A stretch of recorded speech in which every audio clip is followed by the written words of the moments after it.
ဟေးမင်းတီလားသမုဒ္ဒရာကြီးထဲမှာလက်ရှိကမ္ဘာပေါ်ကအကြီးဆုံးတရဝါကြီးတစ်ကောင်ရှိနေတယ်ဆိုတာသူ့ကိုမြင်ဘူးသူတွေက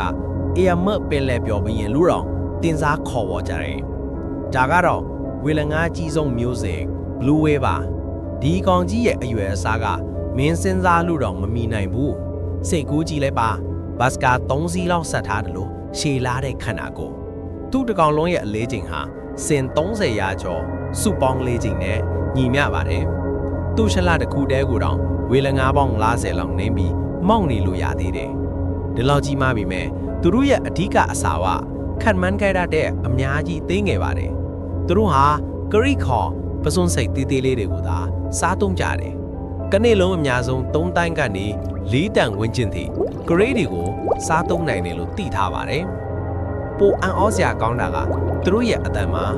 Blue Whale တွေဟာဂရိဆန်မျိုးစိတ်အားလုံးထဲမှာအကျယ်ဆုံးအတန်ကိုထုတ်လွှင့်နိုင်တယ်သူတို့ရဲ့တချင်းတန်နဲ့ဆက်သွယ်ရေးအတန်တွေဟာရေအောက်ကီလိုမီတာရာပေါင်းများစွာအထိကြားရနိုင်ပါတယ်ဒါပေမဲ့ဒီလိုကြောက်မက်ဖွယ်ကောင်းတဲ့ပင်လယ်ပျော်ဘရင်ကြီးတွေဟာ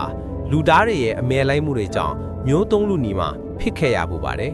ကံကောင်းထောက်မှစွာပဲ1960ပြည့်နှစ်လောက်ကစပြီးကာကွယ်မှုတွေပြုလုပ်နိုင်ခဲ့တဲ့အတွက်သူတို့ရဲ့ဥယျာဉ်ဟာပြန်လည်တိုးပွားနေပါပြီ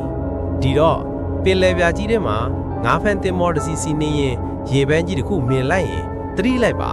ဒါဟာကမ္ဘာအံ့ဩကြီးတစ်ခုနဲ့မျက်ခြေမပြတ်ခင်ရင်ဆိုင်နေရတာပါနောက်ထပ်ဗီဒီယိုတွေအတွက်မင်္ဂလာ Land Channel ကို Like and Follow လေးလုပ်ခဲ့ပေးပါဦး Mingala Learn. Expand your view.